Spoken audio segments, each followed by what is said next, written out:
Hey, I'm going to talk now. Talk loud. Hey, thank everybody for coming. We're going to go ahead and get started today. Because I know everybody's got a lot of things to do, like everybody else does. So, I'm Doug Gillum. I'm House District 42 representative, which is, y'all know, all of Union County and part of Lawrence. To my left, our senator, our senior senator here, and he is the chairman of the Senate Finance Committee. So some of us call him chairman, or senator, and some people call him friend. So that is Senator Peeler, and I'm going to let them just talk a little bit about themselves once I introduce everybody. Shane Martin, most of you from here know him. Also, him and Senator Peeler have been here, and everybody mostly knows him. One of our new, after redistricting come last year, if y'all remember, Ronnie Cromer was our senator in a certain area of Union. Now we have Senator Danny Burton. He's from Lawrence. He represents most of Lawrence, and now he owns part of Union. He's part of our delegation too, and I have the fortune of sitting on the Lawrence delegation with Senator Burton too. So I just wanted y'all to know who we are, and what I'm going to do, I'm going to go ahead and let anybody that wants to say about themselves, tell a little bit about yourself. We'll start with you, Danny, since you are the new man.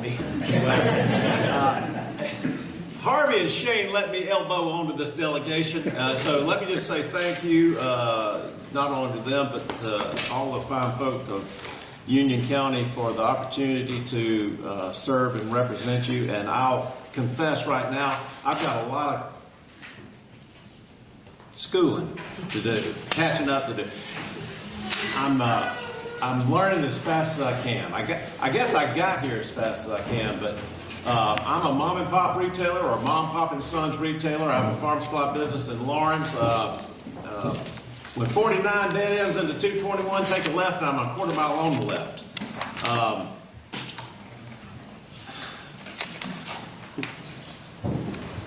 I'll just say this. You don't know when you're going to live, but I wouldn't trade the time or the place. And I love history, but I would not trade the time and place for where we are right now. Not for what we can do for ourselves.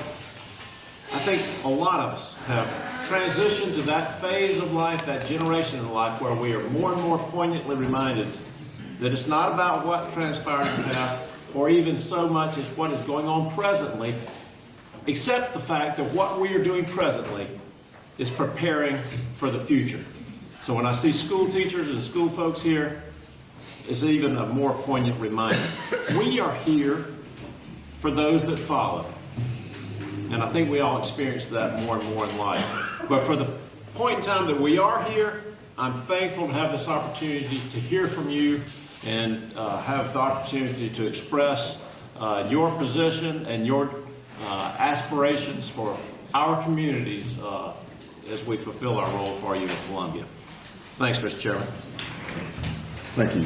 As Chairman mentioned, I'm Shane Martin, proud to represent portions of Union County in the State Senate.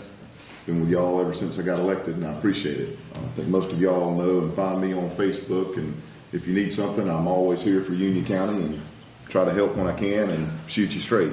Thank y'all for live streaming today, for all the public that couldn't be here, but this is nice to get together and do these meetings, and I think we'll probably do more of these in the future so that we can hear from everyone, and I'm just glad to be here. So I'm going to be quiet now so we can hear from y'all. Thank you. I'm Harvey Peeler, the man with the big cow. It comes for parade time. The parade master always calls it, can the senators come? I said, no, the senators can't make it. Well, can you send the cow? They'd rather see the cow anyway. My family's been in the dairy business for generations, but we sold our businesses quite some time ago. But every time the weatherman predicts snow, I still have the urge to get in a milk truck for some reason. Go down to finish the gas. But it's an honor to serve you in the South Carolina State Senate. I'm from Gaffney. I represent Cherokee, Spartanburg Union, and York counties. Been there quite some time, but that's important because in the Senate, things are built by seniority. That's years of continuous service. It took me a long time to get where I am. I'm chairman of the Finance Committee, and it's been a joy to be chairman of the Finance Committee because people listen to me, pay attention to what I say, and my jokes have always been funny. But when I became chairman of the Finance Committee, all of a sudden I'm hilarious. Mr. Chairman, it's great to be here. Union folks and my folks out there. I tell you, when I first ran, they told me, they said, you need to go down towards Carlisle and talk to the Vanderfords. So they all had a big family and they all vote. So I went and knocked on the door. I said, Stanley Vanderford live here? I said, yes, sir. Did I see him? I said, well, he's in the bed. He was third last night. I'll go get him. I said, no, don't wake him up. Don't wake him up. And he hollered. He said, is that Peeler? I said, yes. I said, tell him if he's as good as his buttermilk, I'm going to vote for him. True story. I said, thank you. I turned around and I said, I think I've got this. And I've had it for a long time, and I want to keep it for a long time because of people like you. Thank you, Mr. Chairman. You're welcome. Y'all, most of you know me, or I know you. I'm Doug Gillum, retired from the military, and most of you know the career. My wife, I have a wife and a daughter that live here in Union. I found out a few months ago and a few weeks ago about I'm going to be a granddad.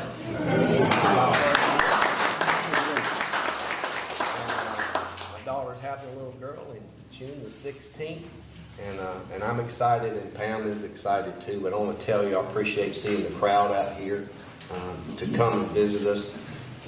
Union County is blessed to have a delegation that really cares about the people. Y'all know you served or seen them serve for many years in Union. Danny just falls in on that trait too. Good godly people, which I appreciate, and today we're going to get to hear a little bit from people. And what we're going to do, I've got a list of some people that is signed up. We're going to look at when we get started. I got a list. I'll call you up. We're going to, by the number that we have, we're going to go. You should be able to ask the question in 3 minutes, and we'll try to get you a reply that's suitable. By the way we understand things. So, as we do, we're going to open with prayer. So, if you don't mind, I don't see our chaplain. I will go ahead and somebody. So, we got a chaplain? Thank you. I'm moderator. Let's look to the Lord in prayer. Father, we thank you, Lord, for this opportunity just to be able to say thank you. Thank you for this assembly this morning. Pray that you would bless it, Lord, and pray that everything we do and say would be the honor and glory and glorify you. Pray, please, Lord, I pray that we would conduct ourselves, Lord, in a Christian manner. Oh, Lord, pray that we all have differences. We all have questions. But, Lord, let us ask those questions in a respectful way. So, Lord, have your way today. Please show yourself mighty and strong. Bless these Union County representatives. Lord, we say thank you for this, another opportunity, just to be able to say thank you. Bless everyone that's here under the sound of my voice. Have your way in Jesus' name, I pray. And all God's children said, Amen. Thank you. If you will, we're going to have the pledge. Here's the flag over here on the right. So attention, salute, pledge. I pledge allegiance to the flag of the United States of America and to the republic for which it stands, one nation, under God, indivisible, with liberty and justice for all. Thank you. Please stay. Let me, I know things are going to go well, but let me go ahead and set the ground rules early so there's no confusion of what's going on here. Okay? We're going to talk. We're going to tell you a little bit about what we got going on in Columbia from each of our perspectives and the committees that we are on, and let you know that. And when we do that, we will move into our question and answer session. But first, we have a lot of people here, a lot of elected officials. And if I could I get the elected officials from Union County to please just stand up and be recognized, and I'll give you a chance to tell who you are and what district or whatever you're doing. Any elected officials? Okay, well, let's start off with our sheriff. He's right here to the left. I'm Jeff Bailey, I'm the Sheriff of Union County. Glad to be here today. And We'll go around the room. I'm Ernest Moore. I'm mayor of the town of Jonesville. I'm Philip Russell, Supervisor of Union County. Danny Bright, Union County Council, District 1. Digger Robertson, Treasurer of Union County. Sing about it. Okay. Carolyn Rutherford, County Council, District 5. John Glenn, County Council, District 2. I'm Tommy Allen, I'm the probate judge in Union County. Stephanie Kitchens, Clerk of Court. Annie Smith, County Council, District 4. Okay, any other elected officials that we have not talked to?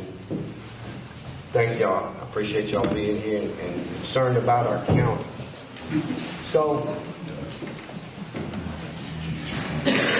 yeah, that's a good idea. We have a couple of judge candidates here. The judicial candidates are going to be coming before the House and the Senate and the General Assembly, as they will be coming up soon. So we will start off. Melissa, you. Good morning, everybody. My name is Melissa Inzerillo. I am running for the Circuit Court seat here in Union, and York County is the seat that Judge Hall formerly had. I grew up in Rock Hill. I'm Deputy Public Defender for both York and Union counties. Love coming into Union County. And I appreciate y'all giving me the time to talk today. Thank you very much. Good morning, I am Misty Shelton. People here might know me as Misty Horton. I grew up in Lockhart, running for the 16th Circuit. Seat 2. Good morning, everybody. My name is Michael Trainman. I am running for Administrative Law Court, Seat 4. Many people don't know what the ALC is. If you ever have a tax assessment you disagree with, you have trouble with LLR, you need a permit from DHEC, those legal challenges go before the Administrative Law Court. I've worked for 4 agencies, and I've been in private practice for years doing that kind of work. I know I've met with you all in Columbia and look forward to talking to you more over the next couple of weeks. Thank you, Mike. Any other judicial candidates? Yes, ma'am. Good morning, my name is Bobby Walker Conrad. I'm born and raised in Richland County. I'm a magistrate judge there. I've served for the past 13.5 years. And most importantly this morning, I have my son, Ron, here. He's doing job shadowing, and I'll be very Awesome. different how to learn this process. So thank you for the chance to introduce myself. Anybody else over there? Anybody? Any judicial candidates? Thank y'all for being here and coming to Union County. Some of you have been here and born here or raised here, but I'm glad you all came, and I hope you get to talk to as many people as you can. Okay, so we've got that. We're going to let the senators start off by telling you a little bit about what's going on in the Senate and in the General Assembly as a whole. So, Senator. Thank you, Mr. Chairman. Again, pleasure to be here, talk to you folks. As I said earlier, I'm the chairman of the Senate Finance Committee, so all legislation dealing with money comes through my committee. Sometimes that's good, sometimes that's bad. But the good part about it is I'm very conservative, especially with your dollars. I've spoken with my House colleagues about tax reform and tax reduction. You can't outcut hardly people. So if you want to do things, just, we've got your votes. Don't try to get you with us. I'll get you back. We're supposed to tell you. So, a couple of bills that are in the Finance Committee that's important to me and you. One is the homestead exemption. Right now it's $50,000 homestead exemption if you're 65 years old. We've heard from my constituents, our elderly are being taxed out of their homes. A $50,000 homestead exemption doesn't go far nowadays because they're in their home and the price of the home is escalating, the price of the tax on that home escalating, and they're retired, fixed income, and they're going being taxed out of the house. That's number one. Number two is, of all the taxes, income tax, sales tax, property tax, I hear more from people, my constituents, property tax is one of the most concerned with. The taxes here locally, they want that reduced.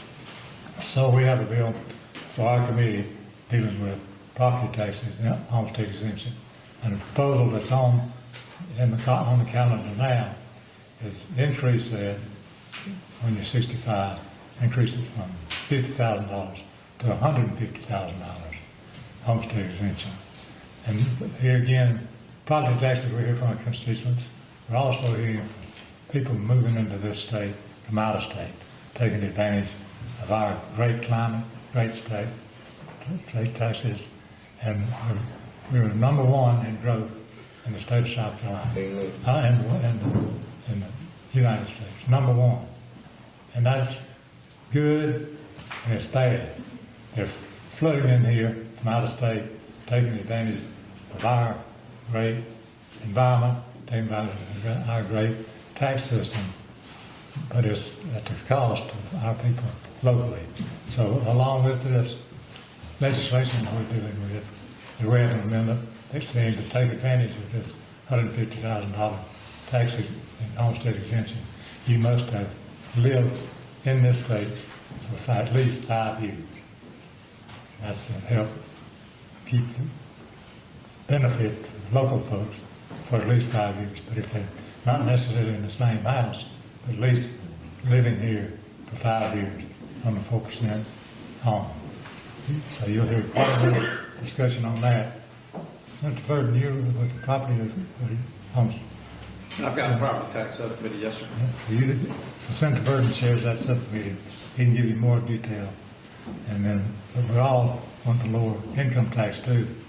When I became chairman of the finance committee, I said I need to lay down the gauntlet to prove where I am with taxpayer money. The first thing I did as chairman of the finance committee, propose a bill to return $1 billion tax rebate now back to you.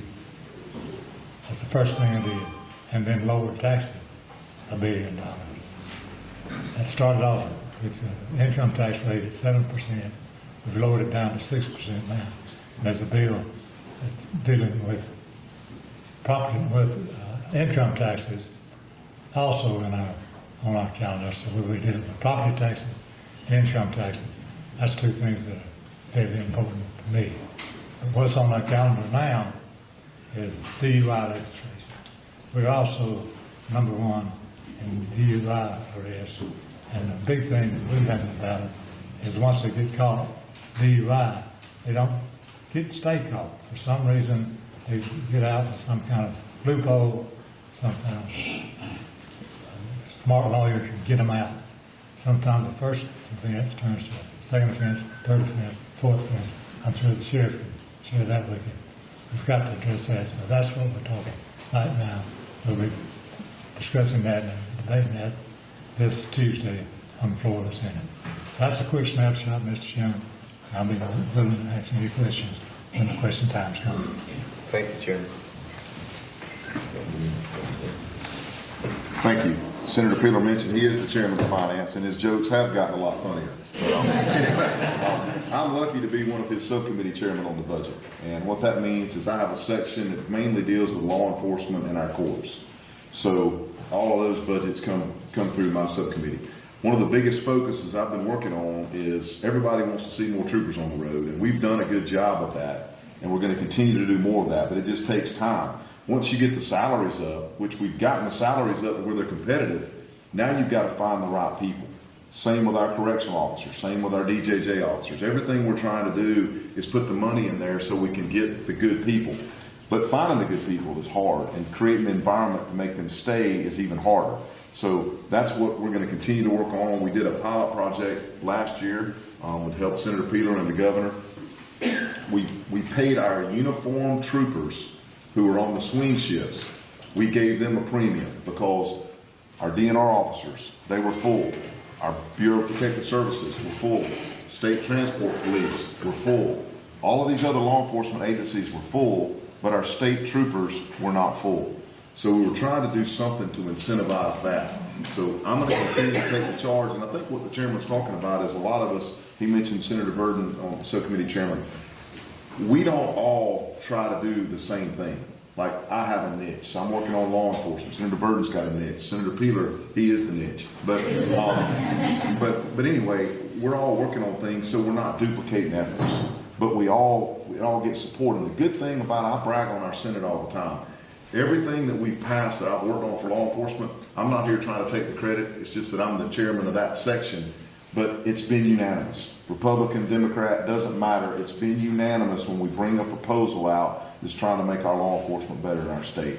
And that's what we're continuing to do. Another thing, I'm an engineer by trade. I run an engineering business. And I've been working on some things like with corrections. We've been thinking outside of the box. So I try to think like an engineer on some of that. And we did a pilot project a few years ago to where we worked with the Department of Corrections director and some full-time FTEs that weren't being utilized, and we were able to get some better people and retain them. So I've got another step of that coming this year. So that's mainly what I plan to focus on. Another thing of mine is I've got a bill on the Senate calendar right now for medical freedom. I was so upset during COVID with the way things got taken over and people were forced to do things that they shouldn't have done.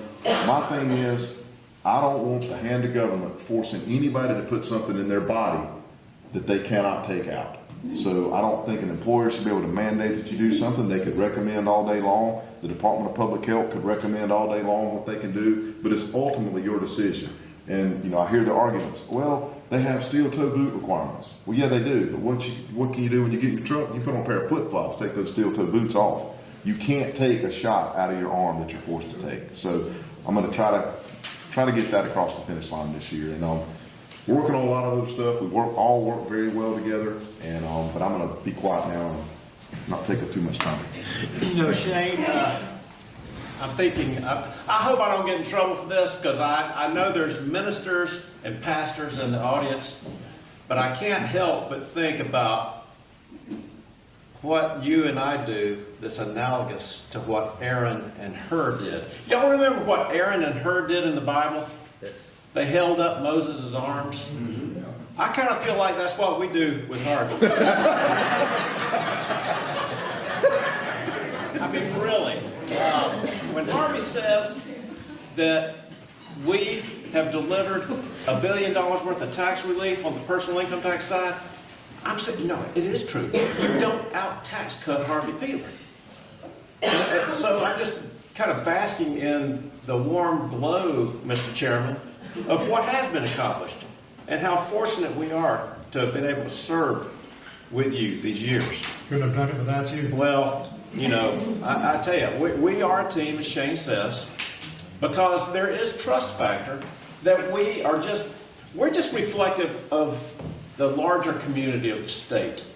When you send us there to speak or represent you, we do it in the same manner in which our microcosms function.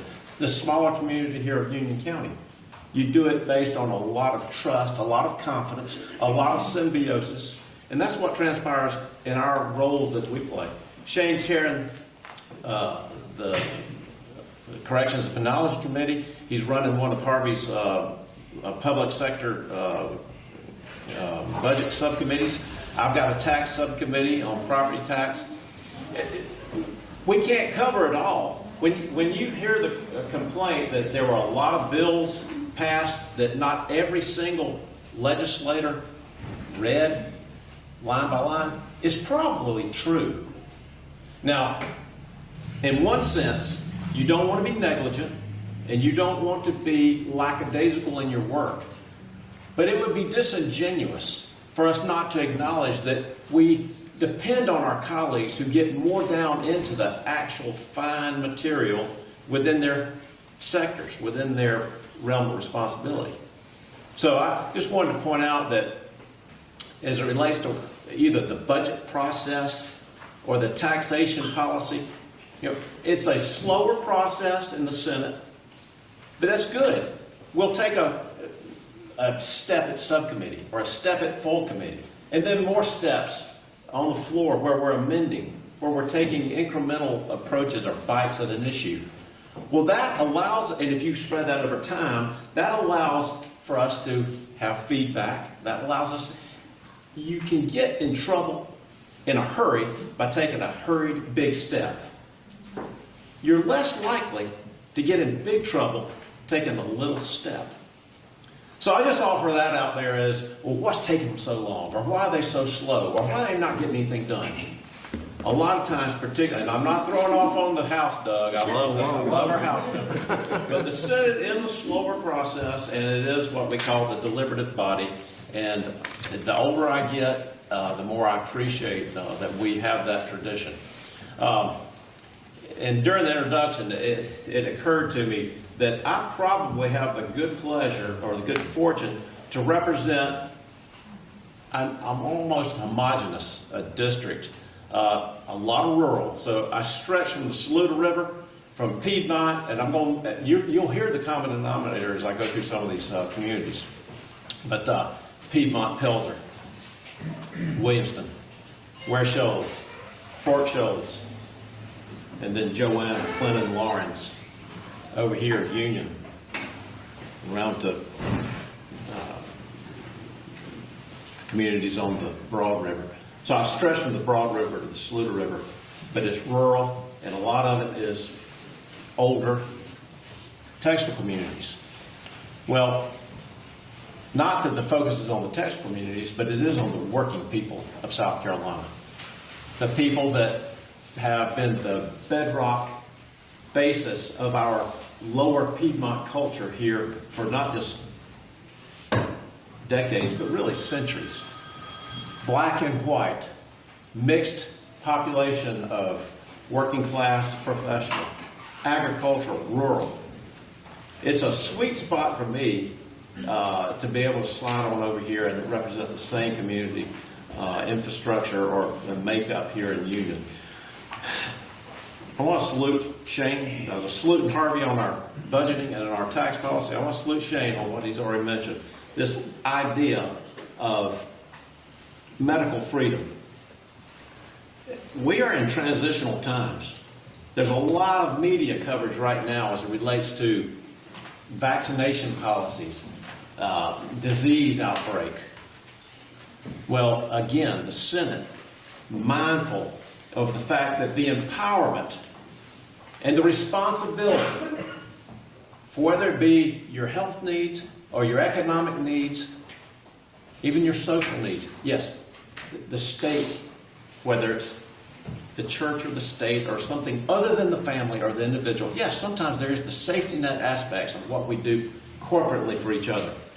But the primary emphasis always for the government has got to be to empower the individual to be able to account and provide for themselves and their families.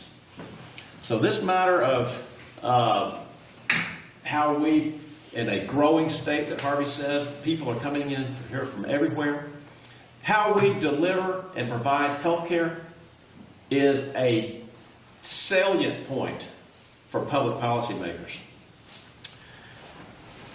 It's daunting. It's daunting when you see the ratios of not just medical doctors, but nurses or anyone that's in that healthcare delivery team. When you see the ratios going when they're not keeping pace, but you're having more and more of a population increase and even a declension or a decline in the numbers of the healthcare providers. Now, this is a room of pretty much native-based population. Put yourself in the shoes of someone that moves to South Carolina and moves to Horry County or Charleston or Beaufort or Rock Hill, and they came from a community where they've been for their entire life. They come here. They do not have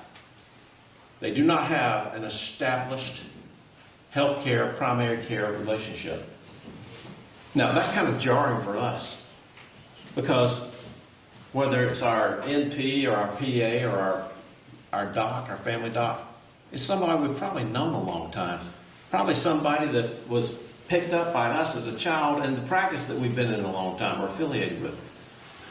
We have tens of thousands, yea, hundreds of thousands of people moving to South Carolina, and they don't enjoy or appreciate that. Well, they don't have that as we have it. So that is constantly before us. How do we train? How do we pay for the training? How do we pay for the distribution of the healthcare facilities, the brick and mortar? These are all things that are before us in the Medical Affairs Committee, which I'm fortunate to chair. So along with the relationship of the practicing medical professions, or whether it be the matters of how the individual relates to our statutes and our regulations, or even I'll just put another issue out there that we deal with all the time in our committee, and it's one that's important to everyone at this table, and that's the sanctity of life. From the point of your entry into the world to the point of your leaving. Constantly dealing with heavy issues on the Medical Affairs Committee in that arena. But again, I'm fortunate and privileged to represent you and serve with these gentlemen. I count it one of the greatest honors of my life, and I will look forward to hearing from you at the appropriate time, Mr. Chairman. Thank you, Senator Byrd.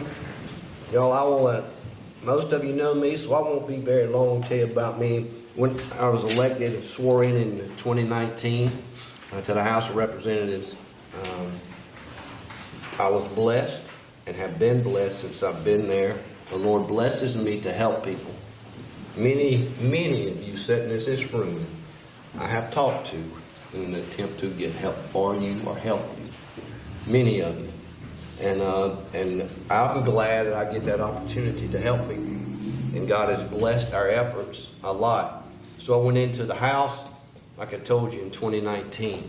And as I moved up or moved through the place, I initially went to 3M. That's everybody's first year in there goes to the 3M committee and gets that taste. And then I moved to agriculture. I have a farm. I had a farm up till December the 2nd when my house burned. So I still have the land and the property, but the house is in construction right now, mitigation and construction of rebuilding my farm. And I love agriculture. I love farming. And then 3 years ago, we had a chairman change in the Education Committee. And the Speaker of the House asked me, he said, hey, I need you. When I retired from the military in 2015, I went to Union County High School as the JROTC Senior Army Instructor. I learned a lot at that high school. And I'll tell you, that was a blessing to me too. So when I got elected, and I left the high school because the Army takes good care of its people. And so that's how I started off. The Speaker of the House asked me to move over and help our new chair lady that come in the Education Committee. So I left ag, and I told him I love agriculture. He said, I need your help. What you going to be like telling the chairman, well, I want to stay over here, you know. So he asked, and I'm there to do a job, whatever he needs me to do. So I moved over to education and stayed there till this year, January. And I got moved. I could move back to the Ag Committee. So, and that's where my heart is. I enjoy that. So that's where I'm at right now. We have got a lot of bills, like they just told you about. But I will tell you, folks, you know, you'll hear a lot of talking heads talk about that old swamp, them swamp creatures down there, them rhinos. Let me tell you something. Those swamp creatures and rhinos, since I've been there, has South Carolina ranked #1 in the nation. So there's something to be said about that. They're doing something wrong, something right. And it shows people just don't see it sometimes. So he talked about the taxes. Yes, we're looking to eliminate income taxes in South Carolina. Eventually, we're going to get there. Will it be by next year? Probably not. But we're going to lower taxes and try to continue. And I believe that with all my heart. When I went in, Mike Anthony was my predecessor, and he said, we went in, he took me in and he introduced me to everybody on both sides of the aisle. And because we had a change out with me and him, you know. And when I come out of there that day, I told him, I said, listen, most people here seem like they have a good heart and want to do what's right for our state and their districts. Because that's the way I do. And he said, I want to tell you something. Most of them do. And you'll see the ones that don't in a hurry. And he was right. He told me that. So I was glad to get that education right there. But that's where we're at. I want to be quiet. We're going to move on. And I want to tell you all about some of the bills. One, I see our superintendent sitting back there too. We have a bill in looking to get where it's a capital improvement, education capital improvements, referendum, use of the sales tax and the sales we have to get some schools. We need some new schools. And that's where we're moving to. And I hope this is doing exactly what we are supposed to do. We're taking it to the people where they can vote on it. A referendum for our sales tax where we can build at least 2, I understand, new schools here. And I hope my senators and the people on the other side of the chamber, the higher chamber, will help me get that through once we get it out of this committee. And let the people vote whether they want to pay that penny sales tax to build new schools. Because we're in need.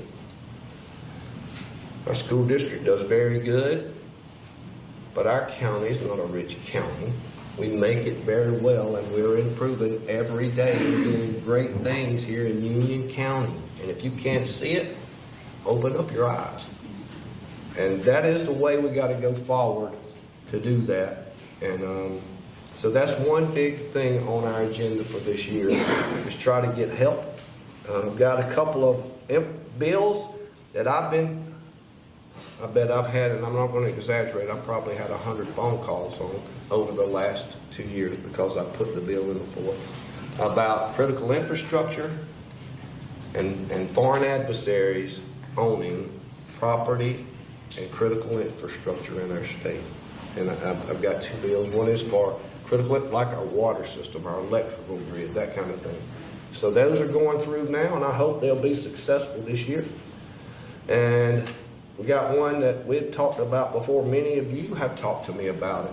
Our Union County VA office. We put a bill in last year. Our state funds some of the county VA offices. And the county funds the majority of that. I think we pay Union County $6,000 or $7,000 a year to run a VA office. We have 1 full-time employee. We got some part-time now, thanks to our county stepping up to the plate and get some part-time employees. But we've got a bill in there that guarantees or asks the state to pay for 2 for the county VA officer and another full-timer in that office. Because when one has to be out and go service a veteran, and that is near to my heart, you got to close the office. There's nobody in the office. When they go out to the veteran's home or to the nursing home, that office is closed to veterans. And we have a very military-friendly state here in South Carolina. I want you to know that. And that would give us, for every county, a lot of counties have 4. A lot of counties have 6. Not a lot, but a few.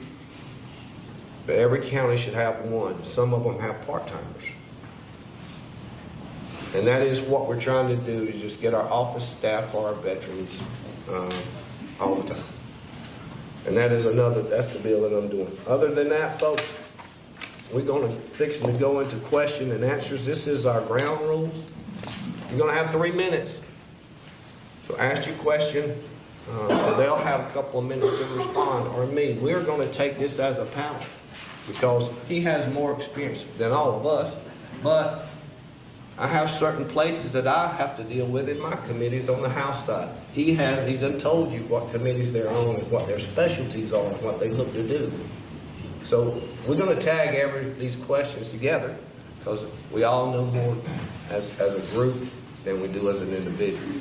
So If y'all have no questions, we're going to move into that. Thank y'all again, judges, for being here. If you want to stay, you are more than welcome to. So, just remember, our state is in very good shape.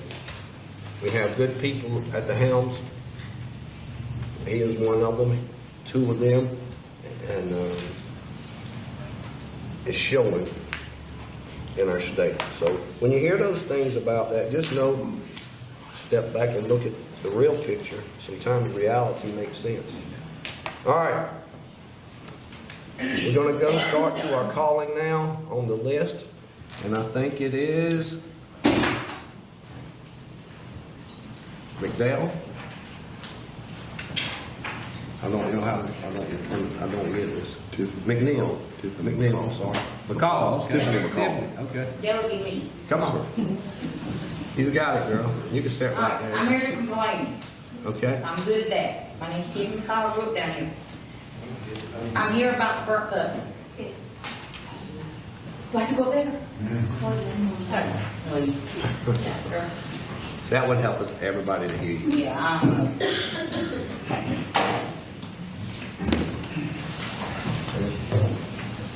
I really don't have a question. Okay. I'm just here to complain because I'm good at complaining. Okay. All right.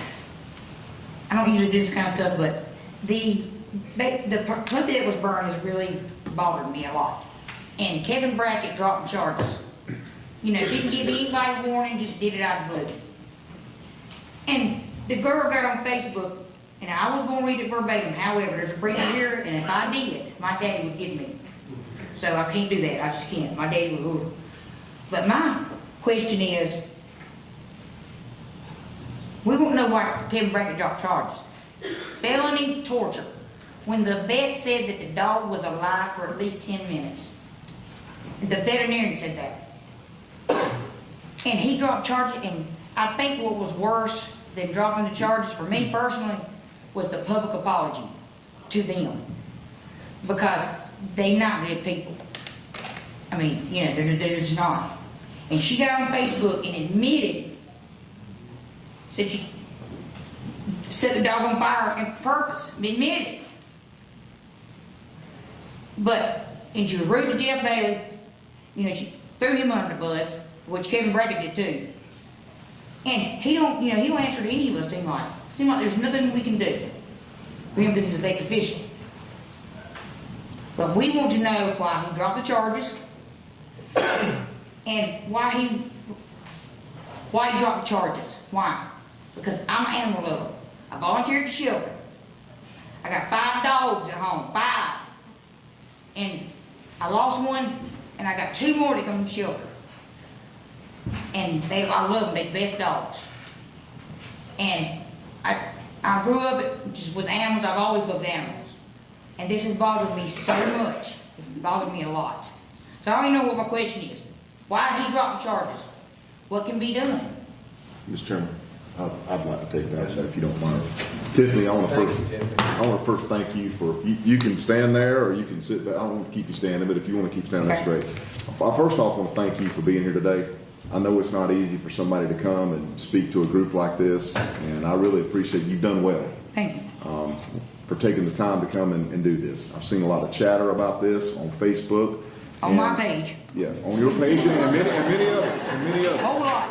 But what I want to tell you is, I'm not here to talk that I know anybody that's involved that actually did this, because obviously I'm not friends with them or don't know who they are. Me neither. But when it came about, folks started contacting me because I don't always know everything that's going on, but the good people in Union County always reach out to me when something's going on and see if there's anything I can do to help. So when I saw this, it was egregious. And I'm like, at first I thought it was a joke. I'm like, surely this is just not real, right? So, but it ended up being real. So at that point, I did the only thing that I knew how to do at the time is I picked up the phone and called the solicitor. And I said, Kevin, this is bad. I said, what are we going to do about this? And he goes, Senator, I will personally prosecute this one myself and make sure it's done right. That's the word that he gave me. And he said it to me, and I don't mind speaking about it in public because that's what we have to do. I'm always going to tell the truth. He told me that he was going to handle it. So me, I'm an engineer. I check boxes. I'm running an engineering business. I'm serving in the Senate. I'm doing what I need to do. I'm just assuming that all this is being done. Well, then I start getting texts from Kelly Boyd and others like, hey, what in the world is going on here? He just basically let this go and didn't know that. He could have at least picked up the phone and called me. And here's what I think a lot of the problems are dealing with when it comes to the solicitor and the sheriff's office. If he's got problems, he needs to come over there and sit down with Jeff and his folks and tell them, hey, Yes. what's going on?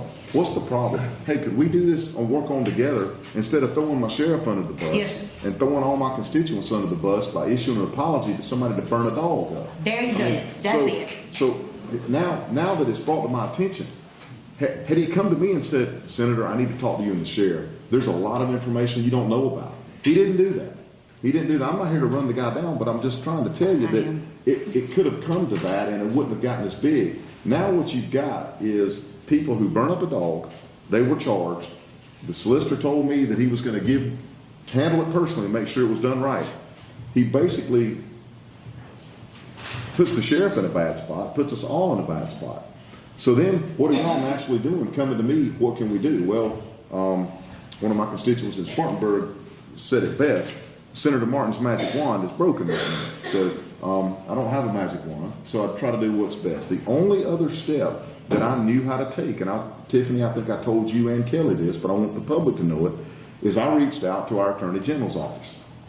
We have a liaison. We don't always just pick up the phone and go right to the Attorney General. The governor has people that we deal with, and they're very good to work with them. So the Attorney General's gentleman is very good to work with. I laid this out to him, and he said he would get on. And Sheriff, it's my understanding they've contacted you, and it's my understanding that they contacted the solicitor. What I'm being told, and I'm the messenger here, I'm not happy with the result, but from what the sheriff has told them and what the solicitor has told them, the Attorney General, there's not enough for him to get involved. That's what he has told me. That it would be hypocritical of him when he takes over a case. It's got to reach whatever. I'm only the messenger here. Please. So that's all I can do as your elected official is reach out to the next step. That has been done. He has contacted the sheriff. He has contacted the solicitor. I still think that there's a fundamental problem with the solicitor for not reaching out and sitting down with our sheriff. Like if I was a solicitor and had this problem and the state senator had called me, I would have at least picked up the phone and explained to me. I'm not saying I'm better than anybody, but I mean, I'm the messenger here. At the very least. I think he would at the very least explain to me what it was or said, hey, I need to talk to you and the sheriff and let's talk about this. So there's more. Sometimes there's more to the story than what we can always let on. Senators and representatives and we may have to hear something from somebody that we can't talk about in public, but we know that information and we can make decisions. This was not done in this case. So as far as my elected position as a state senator, I know I have done all I can to advocate for this case and what needs to be done. And I know our sheriff has.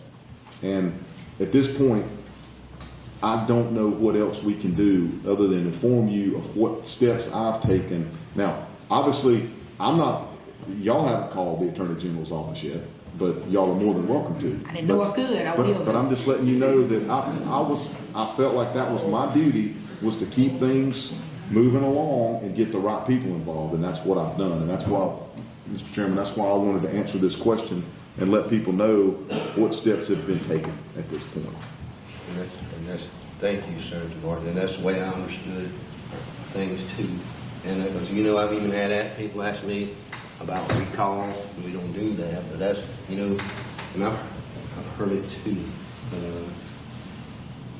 I agree. Everybody in here, most have had pets in their lives. You know what I mean? And I have them, and enjoy having pets. But that's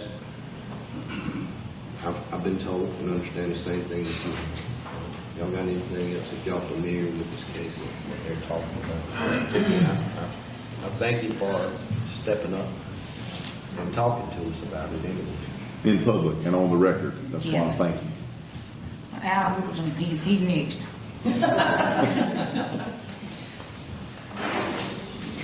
Okay, Let's go with that. And the 7 to normal or something, so we can keep track of all you're doing. You got one on your phone? Yeah, got a timer. I'll look. I'll keep it up. I'll keep it with All right. So, is it Melissa Vickers? Yes, sir. Come on, Melissa. You are the next to come up to Mike.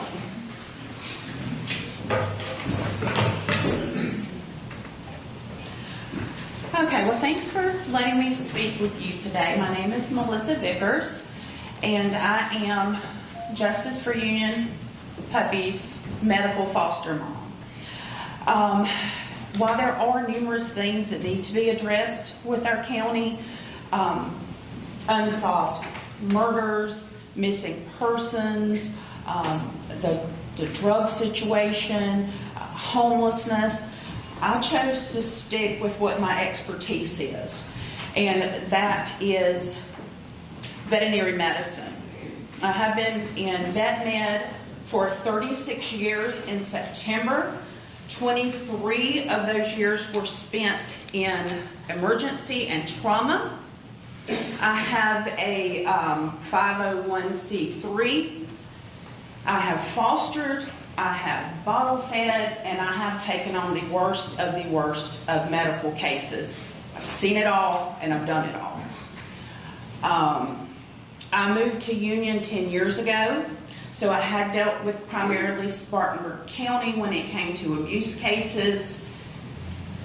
I really got smacked in the face when I moved here. We have a wonderful animal control group. I think the world of them. And I take it personally offensively when negative things are said about them because I see everything behind the scenes. I am currently the veterinary manager at Triangle Veterinary Clinic where I have been for 10 years. Yes, the shelter, Union County, they do bring the cases to us. But again, I have 36 years of experience. There's not much that I have not seen.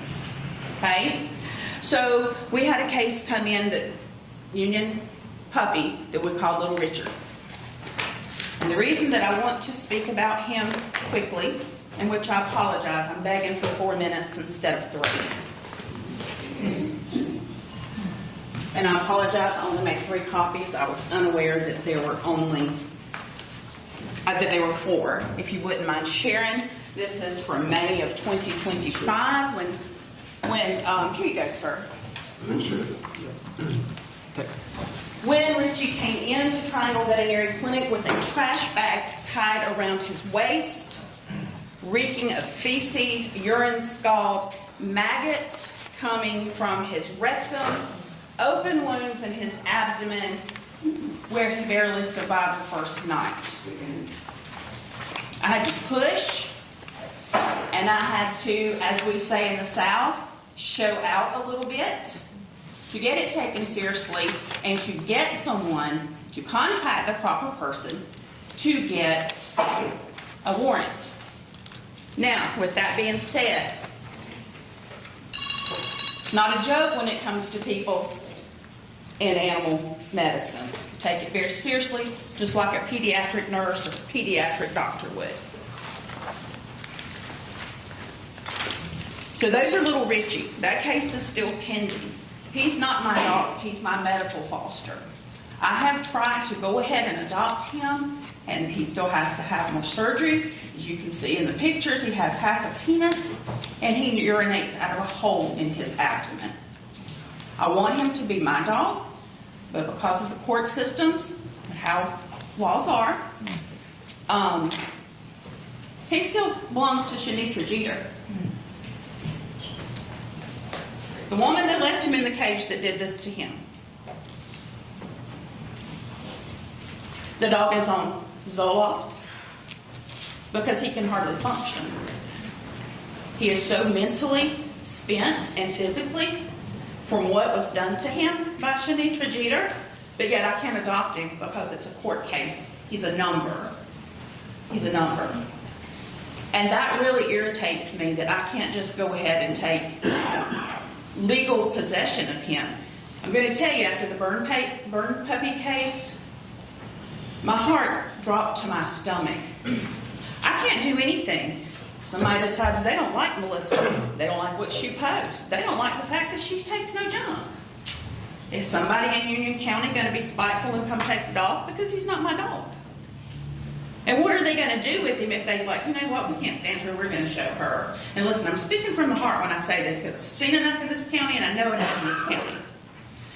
So what's going to happen if somebody says, you know what, I've had enough of her, let's go take the dog? Because legally they can. So I have a dog that has separation anxiety, that is on anti-anxiety and antidepressant medications to be able to function, that I sit on the floor and hand feed. Page is public knowledge on Facebook. You can track his whole story, and you can see his anxiety and everything that he goes through. I need somebody to promise me that nobody's going to, come take my dog. Why can't the dog be signed over to me? I don't get it. So the uproar with the burnt puppy. Man, you got 1 minute.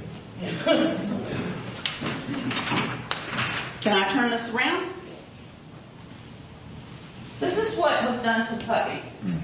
This is his face and his teeth. This is his body with no feet because they were burnt off. He was alive. Whether they realized it or not is the question.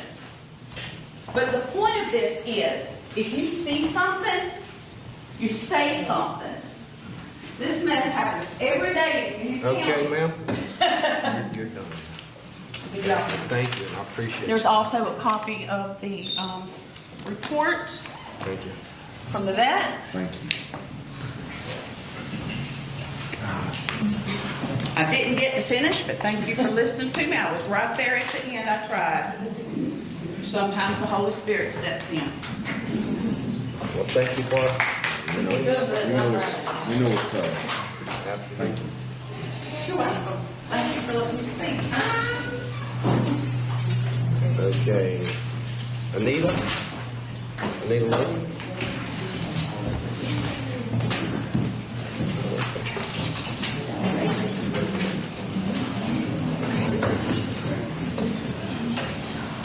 South Carolina Virtual Charter School is the highest performing virtual charter school in the state. And I'm here today alongside our union teachers, staff, students, you'll raise your hand just so you know who you are, to urge you to oppose any measures that would reduce funding for virtual charter schools in the upcoming budget. Virtual charter schools provide essential personalized learning environments for families who need alternatives to traditional brick-and-mortar schools. Unlike traditional public schools, virtual charter schools do not receive local tax revenue, so a reduction in more state funding would place our students at a significant disadvantage, one in which students would receive fewer resources simply because of how they learn. I respectfully ask you to prioritize students and families by protecting funding for this vital public school option. I have some folders, if it's okay. It's just more information about the school. And one of those is saturation map that has the number of students in each county. If that's okay. Thank you. Thank you. Mr. Chairman? I don't see him. I'm looking for your brother, Tommy. Oh, he's sitting in the windowsill. The senators here will remember a faithful servant, a faithful public servant, a longtime sergeant at arms in the Senate from somewhere, I guess, in the early 90s? Late 80s. Way into the 20-teens. So good to see you, Tommy. You drive your sister, and she drive you how that work? Yeah, that was a joke. Tommy was a man behind the wheel. All right. Thank you. Thank you very much. And thank y'all for being here to support them. I appreciate that too. That's a good sign too. So, we have a lot more to go through. So we're going to start hold tight to the 3 minutes. Okay? Because I want to hear everybody that wants to have something to say. So, Mr. Chairman, is it cold, y'all? Don't ask me. I think I'm going to do the change. I'm crazy. it is a little chilly. So, okay, Kenny Puppy. You're on next one. Shane, buddy, Appreciate the opportunity to speak. Being an auctioneer, I guess in order to get what I gotta say in 3 minutes, I better talk fast.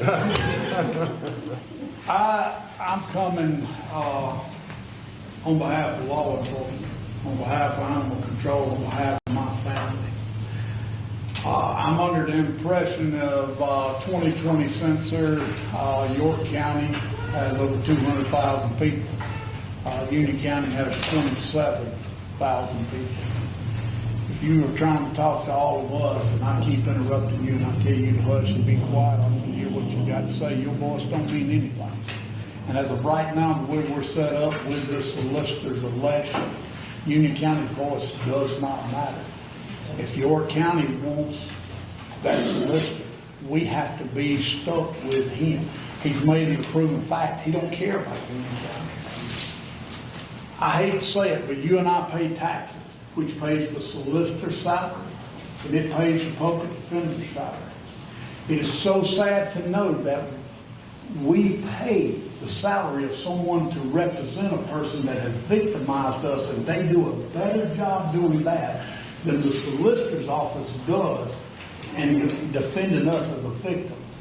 Our law enforcement, ask any one of them, 98% of the cases they have, they find out the verdict and the decisions through social media, newspapers. Not them, they don't contact them. I can go as a 20 I've got 20 years of law enforcement experience. I don't have a bachelor's degree. I can't be a magistrate. I can go down to Georgia and go through a culinary school and learn how to put salt and pepper on a hamburger patty and give me a bachelor's degree, and I can come back and I can be a magistrate. And that's my problem. We got two magistrates that's only got a little bit of experience in law. The rest of them is getting you what they've been told out of Columbia now. What can be done to change that? Our magistrates are not doing what they need to do. We had an incident where two men, or a husband and wife, got charged with child neglect, homicide by child neglect. We had another couple that got charged. Show you the difference here. And I'm not trying to do this as a racial thing, but that's what it was presented at. And I understand it was done under a city judge instead of a magistrate. But we set a bond of $150,000 surety for the white mom and the white dad. 6 days later, we have the same charges drawn up, and they're brought before the same judge. What happens? Bond was denied. Amen. Now, what does that tell Union County? We're divided. There's no way we can preach unity here if we're doing divided things like that. And to tell somebody that's got 20 years of law enforcement, I had to represent my mother-in-law, an 80-year-old woman in court up here who was a victim of a person that she had fed. And when we were done, Judge Keith Kelly was the judge that presided over it. They was going to plead it, wasn't going to tell us anything. Well, having law enforcement experience, I went in there and spoke. When we left, he gave her 45 days time served and then sentenced her to 4 years, which was the max sentence, but we would have never known anything. And when we came out, the assistant solicitor, he looked at me and said, I want to shake your hand. You did a good job. No, sir, I did your job. Give me part of your pay. I did your job. You didn't do it. And that's what I'm here to feed. These ladies took care of the dogs. Animal control, they worked their butt off. The sheriff and them worked their butt off. Those guys get put on social media, and the ladies get put on social media and get put down. And it's the judges that's doing it. It is our judges. Our magistrates should not be able to sit there and sign warrants and you present probable cause and you got no knowledge of it, but yet a 20-year man, I've been shot at 3 times, shot 1 time, and I don't qualify to be a magistrate because I don't have a degree. But I can go learn how to flip a hamburger and get a degree. Thank you, brother. I appreciate it. And I just want to bring it through and just ask, what can be done to change this? Because Union County's got to get better. If we're going to grow, we got to get better. I'll address part of that if you don't mind.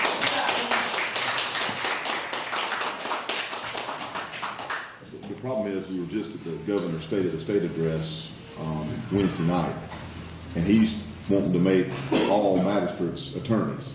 But I think I speak for most of us up here that, in my terms, that ain't happening, because we have too many people who are qualified. You and I have been on the phone about this. Yes, sir. You know, I've talked about another friend of mine who's in law enforcement. He's been in law enforcement 25 years.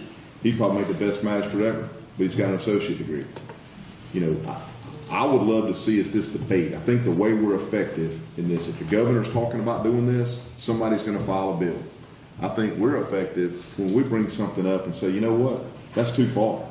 We need to look at this end. If somebody's got X number of years law enforcement and dealing with something, then maybe they're able to, that exempts them from that bachelor's degree. So I think what you bring up today is something that we can take back to Columbia. So I really appreciate it. Because, I mean, you know, we're sitting in the center of the state. Number one state. We could be a number one county in this state. We're just minutes from Greenville and Spartanburg. We're just a couple of hours from Columbia. We're a couple of hours from Charlotte. But when the definition of insanity is doing the same thing over and over and over, and our magistrate and our solicitor is driving this town to be known as an insane county because they're doing the same thing, but they're thinking something. It's more about clearing the docket than to get justice. And like I said, my hat's off because I'm getting my money's worth with the public defender because they represent them better than the solicitors representing us. Yep, that's right. Yep. And I appreciate y'all's time. Yes, sir. That's very true.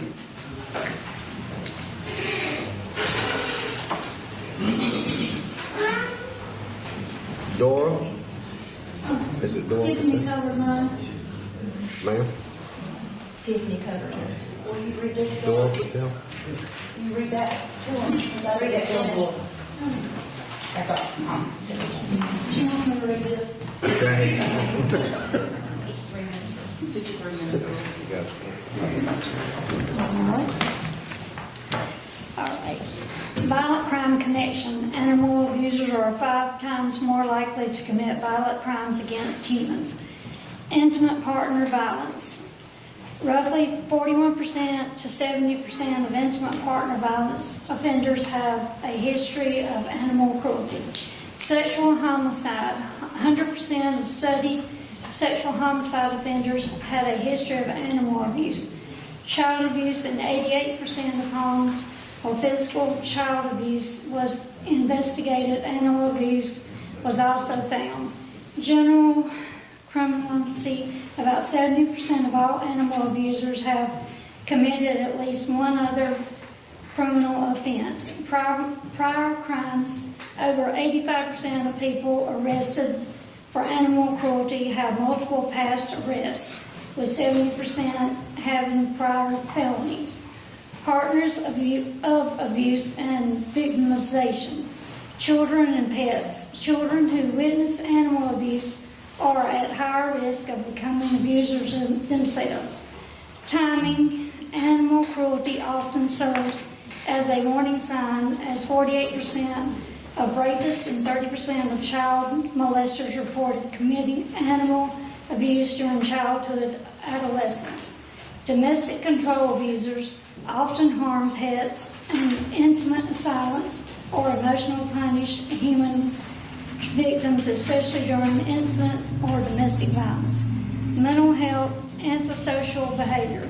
Aggression toward animals is frequently linked with hoarding, with boredom, antisocial personality traits, alcohol use, and other violent behaviors. Thank you, ma'am. Thank you.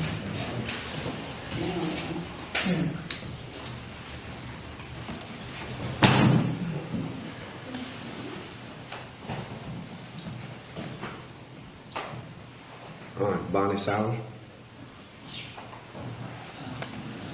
First of all, we don't have a lot of copies. I'm going to pass this out. This is about the burnt puppy. These are things that we cannot read in public. We will just let you pass this down. And I'm the one that caused this case to come to light. Y'all can each read them and share them. These are just some things you can pass around, and I'll explain a little bit more. I live next door to Cassidy High and Jada Rogers.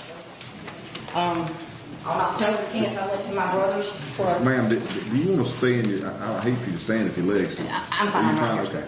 I went to my brother's on October 10th for a get-together. My brother's been sick.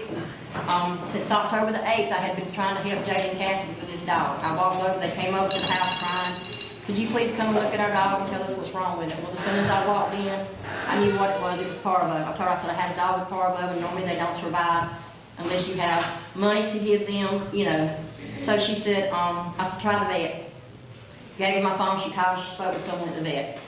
They also let her put in for a, what they call either an Apple Pay, Cherry Pay, something like that. She tried to fill it out, it wasn't good enough. She asked me if she could use my phone once again to call her mother to come and get the dog, to take the dog to get help. Of course, I let her call her. They came, the dog, got the dog, took the dog to the vet, came back, told me that the vet only charged them $100, gave them medicine to help with the dog, and this, that, and the other. I didn't know they had left. Well, anyway, the night that this happened, I came home to what looked like the movie The Fog. I got out of my car, wondering what it was, literally threw up flesh, burnt hair. Didn't know what it was at the time. I said, I don't know what that is, but it is just disgusting. I walked in the house, my grandson comes to me, he said, Nanny, they set that dog on fire. I said, what dog? He said, Red. I said, why? They said it died. But why did they set it on fire if it had parvo? Because it was my understanding that this is a contagious disease if other animals are around, and we all have other animals because they have brought them there. I'm in jeopardy of losing my home because they brought so many stray cats, I can't afford to have them all fixed. So I called Tiffany and told her, I said, Tiffany, my neighbors have set this dog on fire out here in the yard. It was still burning when I got home. What do I do? Who do I call? So this is what led up to this dog being burned. These girls are evil. They fight. I have lived in this neighborhood for 14 years, going on 14 years. Ambulance, police, as you can pull up records of that residence, there is so much drugs and stuff that goes on. My grandkids, I can't even leave them in the yard because they come out and call them little ends. Because I have mixed grandchildren. I live beside these people. I try to help these people, but you can't help them. We need justice for this puppy. They laugh about it now. They're making fun of our sheriff. They were out in the yard yesterday. Can't nobody do nothing to us. Can't nobody stop us. Talking about that bracket man. What do we do?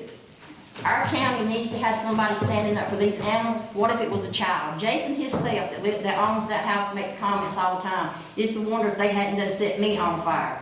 Okay, so what's going to be next? Is it going to be my house, my pets that they're destroying? In 1998 or 99, my sister was set on fire here in Union County. Belinda K. Jett, you can look it up. Rubbing alcohol poured on her, setting her on fire. Face, arms locked, just terrible. Things that you can't imagine. That picture is what I walked up on. Seeing that poor dog. And you flip it over, it was still the same color it was before they burnt the top part of it.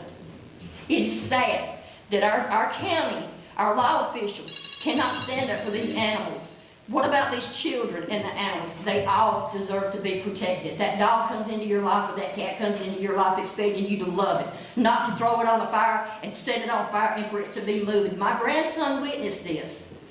Beatty is the only one that came and talked to me about that dog. Something needs to be done. This needs to be reopened. I am fighting for justice for this dog because now I am being threatened to be harmed. When I go into Dollar General, people want to jump on me. Let them jump me. I'm going to jump back. I'm not going to sit down like this poor little dog and take anything. I just want, we need justice. We need for somebody to step up for us.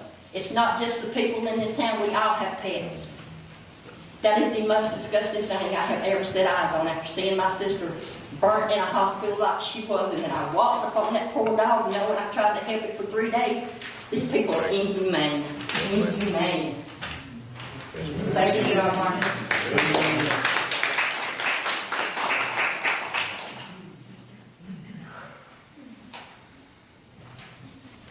Allison Corey. Oh, sure. Excuse me. I just want to thank you all for taking your time to come today, and thank you for being a party that supports school choice. I had a parent that wanted to be here that could not be here. They own Fresh Seafood on Main and they're working right now. So she asked that I share her comments on what school choice has meant for their family. As an entrepreneur, my days don't look the same from one week to the next. Some days start early, some run late, and many filled with meetings, job sites, deadlines, and constant moving parts. Having a school option that doesn't require my child to fit into a strict one-size-fits-all routine has been a game changer for our home. South Carolina Virtual Charter School gives us the ability to structure learning in a way that still keeps education first while allowing our family to function smoothly. One of the biggest benefits is flexibility. Being able to work around travel, business, and the natural rhythm of our household takes a lot of pressure off both parents and the student. It helps my child learn without feeling rushed, overwhelmed, or left behind because of a schedule that can be adjusted to meet their needs. That alone creates a healthier learning environment and a more confident student. I also appreciate the virtual format that allows learning to happen beyond the classroom. As a business owner, I'm raising my child to understand responsibility, time management, and real-world skills. With a flexible school structure, we're able to build routines that include learning, personal growth, and family time without sacrificing academics. It supports not only education, but the whole child and the whole family. And I have to mention the teachers because the support and communication have been such a blessing. Anytime I've had a question or need clarity, the teachers have been responsive, helpful, and patient. They keep lines of communication open and make sure our parents feel included, not left guessing. That level of support matters, especially for working parents who are juggling a lot. It gives me confidence knowing my child is not just logged in, but actually being taught, guided, and cared for by a team that truly shows up. South Carolina Virtual Charter School makes it possible for entrepreneur parents like me to stay fully committed to building our business while also staying present and involved in our child's education. That balance matters. The flexibility you offer is not just convenient, it is a support system for families who are working hard to create stability, growth, and opportunity. So I just wanted to share that on behalf of the parent, and I thank y'all. I ask that you consider, again, as Ms. Latham spoke, to not cut any of that, but to realize how important it can be for parents to have those choices all around. Thank you again. Thank you. Thank you.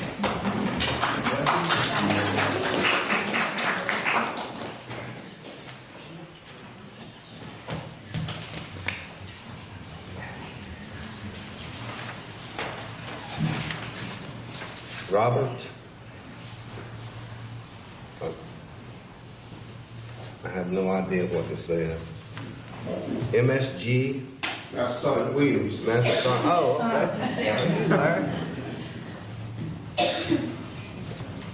To the Honorable Senators and House of Representatives. My name is Master Sergeant Williams. I'm 40 years veteran, retired, military, and I'm also a former law enforcement officer. I have a background in nursing, which I was a military nurse also. But the reason why I wanted to come before y'all, I'm concerned about the roads. I look at it in the military aspects of it. Union sits right in the middle of the state completely, and from having disasters or in cases of emergency for upstate, in case of the interstate gets shut off, the military will have to actually go straight through Union to get to their known points and stuff. So on the other thing I'm concerned about, the roads are so bad in Union, especially going down through Carlisle. Roads are bad in Santuck right now. Roads are the second county roads, important roads that people travel to try to get to the main roads to get to work, to go up to Spartanburg to work. They are bad right now. Holes. Now we got snow coming in. It's gonna make it even better. But I wanted to come before you because we sits in the middle of the state almost, and like I said, I did a risk assessment according to military calculations that if the National Guard would have to come this way, the interstate get closed off, they would have to come straight through here to get to the upstate. And also, it's damaging a lot of people's vehicles.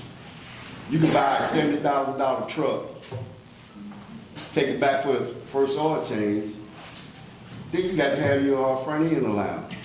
Yes. So with the sheriff's department and all the EMT rescues and fire department and stuff have to get to major areas where disaster might come in, think about the money that the county and the city also have to spend to keep those vehicles up in case of a bad suspension on the vehicles and stuff.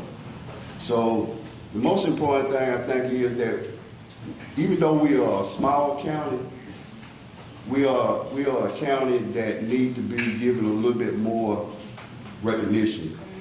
Instead of taking all the money up to Spartanburg and Greenwood and building their roads up so they city can look good, what about the citizens here in Union County? So I thank you for the time and give me an opportunity to speak on that matter. And let me reply to you too, Larry, a little bit about that. I know most of us hear about it every day about our roads. And let me tell you, just ain't even. In Spartanburg, it's roads are not where they need to be. And that is just, we're trying right now to do that. Because I talk to DOT often about our roads. And I even get them to come down here and let me get in the truck with them and ride these roads to look at them and show them where there's issues at and things like that. So, it ain't just here. It's across our state, to tell you the truth. And that is one thing that we fight every day. And as y'all heard the state of the state, our governor is looking to put over $1 billion back into our roads again. And that will be up to both chambers to agree to that. But we're going to have to do something because I see it driving from here to Columbia every day just about. So, but we hear you and know that that's going to come up in our budget. I think what the governor had talked about. Go ahead. I got one other thing. I'm kind of concerned about a part of 176. Once you get on the Whit Mile Highway and bear off to go to Whit Mile and go down to where Sims is located, a lot of people don't realize you're still in a 35-mile zone, right in that area there where the county got the bus terminals and everything, where the school system got their maintenance part at. By the time they turn on to get on 176, they already running like 60 or 70 miles per hour. There was a young child right in front of my daughter's, where my grandkids stay at. We got it on tape that the bus had stopped, the bus had did the proper thing, put the sign out. And if it hadn't been for the bus driver stopping the little girl from crossing, the little girl would have got killed right there. Yeah. And it need to be a sign like when you go into Spartanburg. We talked about this. Yeah. And you did. Right. On the phone. You called me. I talked to DOT about even trying to get the signs extended on out. Yeah, it need to be that radar sign saying, just like what Spartanburg got up here, it'll tell you what your speed limit is. I agree, it goes fast too, because I had another issue with that same area down there at Sims. Right. That had talked to DOT about too. And so it's in discussion or had been discussed with them one time, asked them to either pull the speed limit further out on each side of Sims, instead of when they come around that curve and roll right into the front there where cars go in and out. And they were going to put one of the things that shows you the car count that goes across them. Even talked to them about in front of your house, and I believe I told you that. That they're going to do the same thing there. That it is. And even told, you put it on the sheriff. Tell the sheriff to come down there and monitor the traffic. And I agree with there. People speed around through there, but they can't keep it there 24 hours a day or when they're in the news. But that particular sign that I'm talking about that shows the speed limit, that will kind of deter people too, especially that 35-mile zone.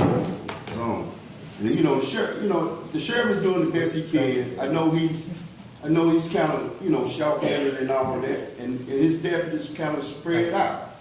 But I got you. Okay. All right. I appreciate it. All right. Thank you.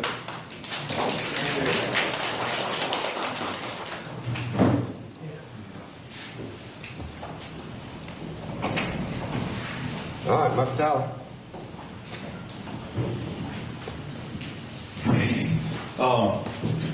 Senators, Representative, thank you. I'm Michael Tyler with Union County. I'm the director for projects and facilities in Union County, and I want to give y'all some positive feedback. I know we hear so much negative. Say that again? Yeah, I'll give some positive feedback. Jerry Brandon is chair of our CTC committee. He was unable to make it today, so I'm actually just presenting some facts. And as being over roads and bridges under my department, then I also see it firsthand.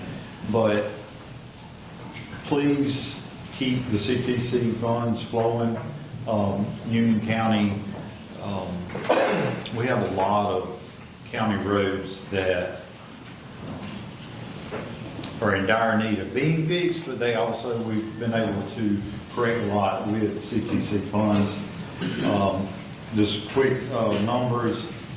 In the past 3 years, the county has received $4.5 million. DOT has received $6.2 million for Union County. We've taken on some major road projects. In 2022, we were able to resurface or the entire road or portions of damaged areas, 33 roads in 22, 49 roads in 2023, 24 and 25 were combined due to the lean and the fall paving schedules, and spring we were still doing debris cleanup. We were able to do 54 roads, and this coming year with the appropriated funds that have been committed, we're going to address 38 more roads in Union County. That is making it a lot easier to maintain because we're taking a lot of gravel roads and making them asphalt. Some of the projects we're taking from just county roads, we're working with some of y'all's funding to increase to standard 2-lane roads with safety shoulders and line of sights.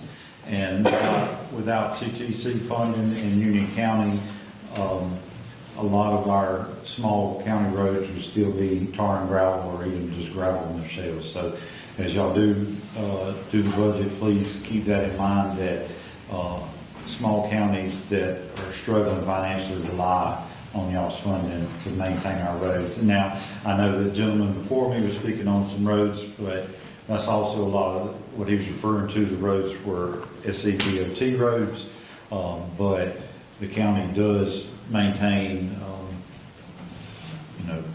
several hundred miles of county rural roads, and we rely on that funding. And just thank you for your time, and please keep the funding coming. Thanks.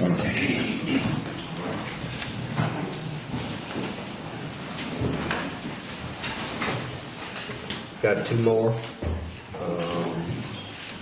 Jessica Sherman. No, that's okay. Thank you. I had good morning, but I won't say that now. So my name is Jessica Sherbert. I'm a lifelong resident of Union County, a mother of 4 children, and a high school math teacher at South Carolina Virtual Charter School.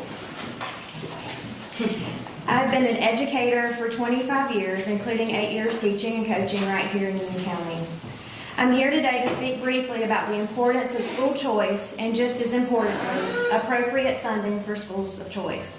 There are many misconceptions about public virtual charter schools. Our teachers are highly qualified, and at South Carolina Virtual Charter School, we provide daily live instruction, creative strategies for engagement, and require active participation from our students. This is real teaching, real learning, and real accountability.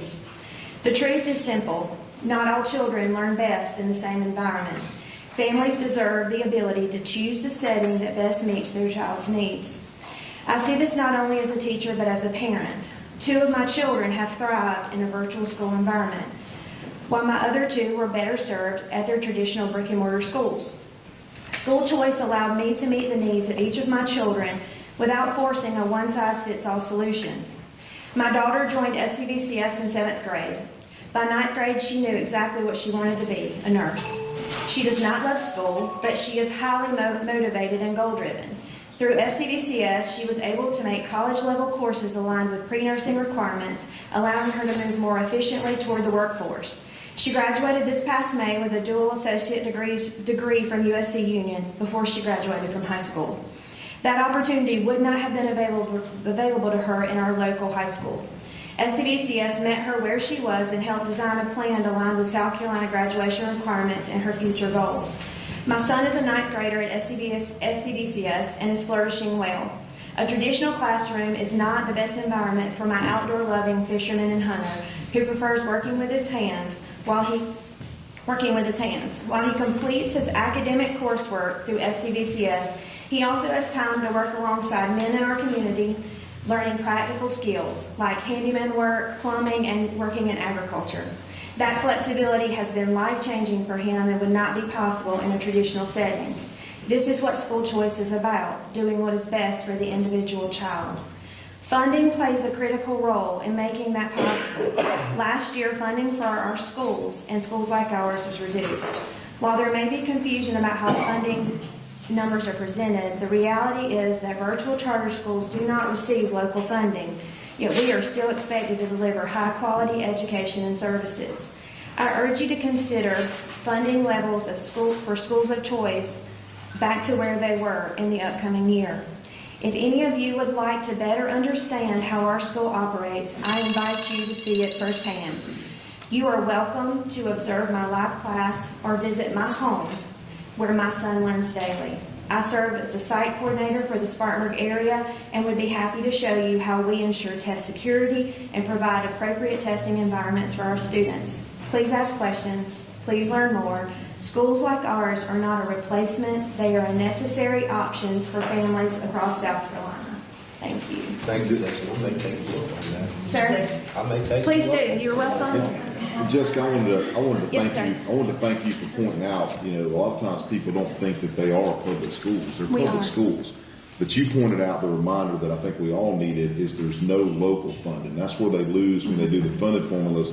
They forget about that the public school district has local funding as well, and the virtual doesn't. So I think that's probably the biggest thing that we heard from you today. We knew it, but it's good to get that reminder because when you get in there working on the numbers, you forget about, wait a minute, they don't get the local. So Right. Thank you for that. And I meant what I said. You're all welcome in Mine Scott's home. I can show you what a student's environment looks like. I can show you exactly what our teaching environment or our counseling environment looks like. I have 4 kids, so it is what it is when you walk in the door. But thank y'all. Okay, y'all, we're winding down. This is our last person, Sierra Kelly.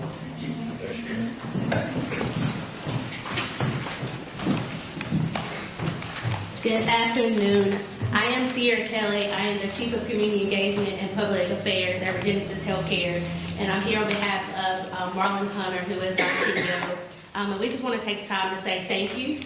We know that we're up for a budget again this year for expanding federally qualified health centers across our whole state. But especially here in Union, we've been here since 2019, and it's because of your funding and your support that we continue to be able to expand services with the funding that you do give us. We now are offering pediatric services here in Union along with our primary care. We now also have dental. We've been able to provide free prescription delivery as well as free transportation. We don't charge any insurances for using our services for transportation. We want to make sure that we are continuing to use the funding that you have provided us to really provide accessible and affordable health care. One thing that's great is being right here in Union, we've been able to touch all those rural communities that are right here touching into Union because of your investment into our services. And so I just want to take time just to say thank you. Mr. Peeler, continue to support federally qualified health centers. We need it. We thank you also, sir, for mentioning the importance of healthcare. The landscape is changing so much, and I think the needs is growing even more as people are coming into our communities. And so we want to be able to provide that. We do have mobile services, and because of additional funding that we hope that we get this year as it sits on the board for the committee, we can be able to go further to our rural communities, providing that access using our mobiles. So once again, just thank you, thank you, thank you. I left these with your secretary 2 weeks ago, but I'm going to give it to you one more time. That way you can see your investment into Regenesis Healthcare of being a federally qualified health center. Thank you. Thank you. And hey, folks, that is it. If any of y'all, anything you want to say? Mr. Chairman, as I understand you right, you're expecting your first grandchild? Let me give you some advice. I have 7 of them. The only thing in this world that's not overrated is grandchildren. Well, thank you. Y'all got any comment? Thank you again. Mr. Chairman, I know that you, our friends, might not realize how diligently you work to secure the opportunity for us all 4 to attend. I know we're thinking, oh, this is the middle of a work day, but based on the fact that you were so committed to making sure all 4 of us got, I just remember that text thread went back about 6 times to hone in on a good date, and then working with Philip or the others to make it happen. So thank you for pulling us together. Thank you, sir. And y'all, I want to tell you something. This is good for us to hear and see. And I'm going to tell y'all, talking about the dog case, I know we were going to hear a lot about that today, because that pulls at the heartstrings, I'm telling you, for everybody. That is, it was, I can't explain how it went about, but I don't understand it. And but that's a tough situation to even see or hear about that stuff. And I'm glad that our charter schools are here today too. And I want to tell you, you heard her say something about a child who started with his associate's degree coming out of high school and USC Union. Folks, that's an asset we have here in Union. USC Union, and thank you for what you and Mike done when y'all done that, because that is a bright shining star too. So, and Shane, yeah. They sent me to talk to the governor. And y'all, it is. I appreciate everybody coming and listening, and the questions that you had. Even though there's some things that has already been processed or taken into that process, but it don't mean we ever give up the fight on our roads, on our children, whatever we have to do. And I appreciate that. And I appreciate Philip and Union, City and County coming here and providing this place for us to have this. And hopefully we'll have a better meeting next year too, with even more people. One day we'll be at the stadium where we have to house everybody that wants to come. But thank y'all for being here. Thank y'all. If there's any time, and I've told everybody this before, that you need me, I am not hard to find. I'm not hard to get in contact with. You call me on. Every one of y'all, I believe, has my cell phone. Because I've heard from most of you. And that's okay. That's why I do this. I know they're the same way. If we have issues, that's one thing I'm thankful for is for our delegation here. We all get along. We all work together. And when you have the chairman of the finance committee on your delegation, that helps us a lot. I want you to know that. And you have 2 senior senators to go with it. So that is all I have. If you would like anything else, you're welcome to try to hang out and let us talk if you need to talk to one of us. But I really do appreciate you being here, and thank you for what you do, okay? I'm going to close us in prayer, if y'all don't mind, before we go. Let's go to the Lord in prayer. Father, we come to you thanking you in the name of your Son, Jesus Christ, for letting us be here, Lord, and communicate and do our business here and get to listen and hear issues going on about our county and about our area. Lord, I ask continued blessings on us. Watch over us, protect us as we travel home, and bless the food that we go to eat now, but it is lunchtime. Father, and I ask that you'll touch it. For us in Christ's name we ask. Amen. Good job. Yeah,